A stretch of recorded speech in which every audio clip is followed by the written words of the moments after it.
كذب الذين من قبلهم حتى ذاقوا بأسنا قل هل عندكم من علم فتخرجوه لنا إن تتبعون إلا الظن وإن أنتم إلا تخرصون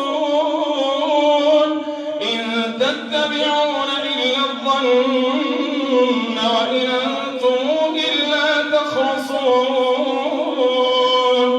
قل فلله الحجة البالغة فلو شاء لهداكم أجمعين. الله.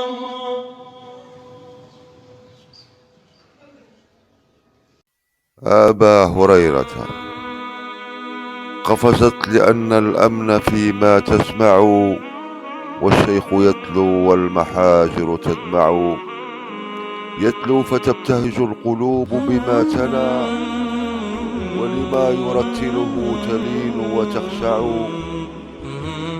هذه بيوت الله واحة أمننا، فيها لمن يرجو السعادة مرتع. يا هرة فتحت نوافذ دعوة، والنور من أفق التلاوة يسطع. قفزت لتلقي خطبة رنانة بالصمت، والكون الفسيح يرجع. ووسائل الإعلام تنقل صورة، والهرة الحسناء لا تتصنع. في لحظة ميمونة قفزت، فما أسمى قضاء الله فيما يصنع.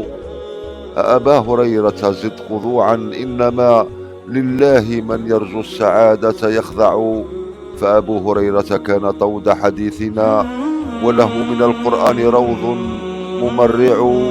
واليوم تزداد الروابط قوة، فأبو هريرة في الجزائر يتبع. رتل جزاك الله خيرا، إنما بتلاوة القرآن يصفو المنبع.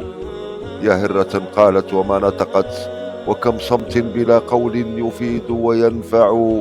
لله درك هرة ميمونة، في مسجد فيه المبادئ ترفع. إني أقول لمشرق ولمغرب، هذه المبادئ كالكواكب تلمع. الرفق بالحيوان من أخلاقنا، فالرفق باب في الشريعة مشرع.